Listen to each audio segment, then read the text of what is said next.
I think something that dictates whether it achieves that scale and like enterprise value is whether it is actually kind of the one defining model to rule them all, or whether there's an alternative mechanism that will kind of bifurcate the market. Now, when we look at OpenAI, it fundamentally says that there will be one model that rules them all versus the world of many models with Hugging Face and the like being others. How do the two views differ? And why do you think there will be one model to rule them all?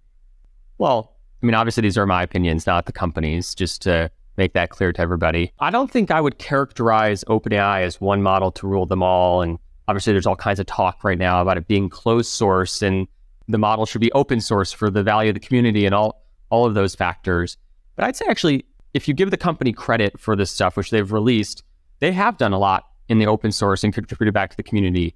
Clip was a model that they put out there that helped a lot of the image generation open source models. Whisper was for audio. They open sourced the inference framework called Triton on top of GPUs and CUDA to ultimately drive more efficacy and scalability of inference. And so they have done a bunch on that side. They obviously have kept the core GPT model behind an API and paywall. But, I think thinking about it as this entirely closed ecosystem in my mind doesn't really give credit to what the company has done on the open side, and the dimension by which I think founders we at least talk to are choosing their model has quickly changed from who's got the biggest model and who has the lowest cost model to these new dimensions, which is if you're going to build a company today, Harry, you don't want to have to, think about the scalability of it or the reliability of the infrastructure or supporting all of that stuff. If you use an open source model, you've got to go figure out all of these infrastructure problems. And so now if you talk to OpenAI and you think about what they're spending time on, it's how do you support this onslaught of scale that has come into their system? And that's infrastructure and engineering problems. It's the same thing we talked about in cloud 10 years ago. I'm sure there were banks out there saying, we're not going to move to public cloud because we can run all our infrastructure ourselves and do it really well. You would never have told a startup 10 years ago to go run your own infrastructure if Amazon was there doing it for you. I think we're kind of getting into this world now where, sure, there are lots of open source models and they can be used for great things, and some companies will choose that path. But by and large, for the vast majority of companies, particularly ones that have scarce resources, which are many of the ones I work with, I don't want you spending time building infrastructure and scaling open source models. I want you just getting your product out there with lots of value to your customers.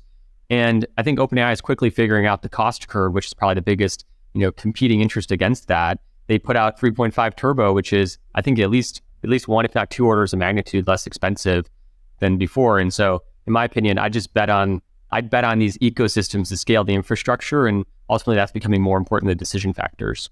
You mentioned that kind of the model still being kind of behind lock and key. Can I ask, people often suggest like the commoditization of the model as a challenge. When you thought about that when making the investment, how did you get comfortable in terms of model commoditization and long-term edge for OpenAI, if that's kind of current edge potentially being threatened?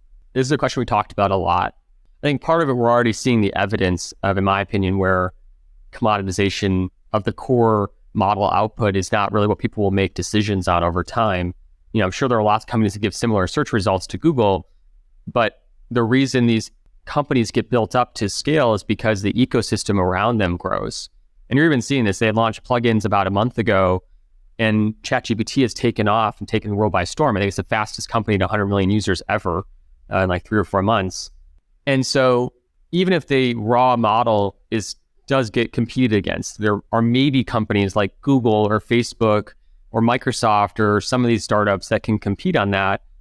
I do think, again, the dimension by which people are going to think about this in 5 years from now, looking back, isn't going to be about the commoditization of the model and the raw output. It's going to be, the ecosystem around the model has become much more robust such that you can do a lot more with the model than just get text outputs, or the convenience of putting these things together such that it's not just text, it's now text and image or video and audio all through one, interface. That's complicated. And so these are, again, it's not to be dismissive that the model doesn't matter in terms of accuracy or size, but it's to say that people are going to optimize for, companies, builders are going to optimize for the inputs that allow it to be much easier for them to build and much easier for them to capture this new channel of hundreds of millions of users that are flooding here.